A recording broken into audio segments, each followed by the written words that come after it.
Anomali paling mudah yang aku buat Bang, Frigo Camelo versi pixel. Let's go. Frigo Camelo ini jenis anomali unta dan kulkas.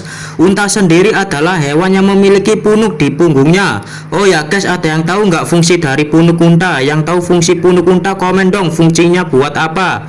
Unta adalah hewan pekerja keras yang sangat cocok dengan habitat di gurunnya. Guys, yang tahu bahasa Inggrisnya unta komen guys, bahasa Inggrisnya unta apa? Next kita bikin pixel anomali jenis apa lagi nih? Kalian komen aja anomalinya. Bye bye full color.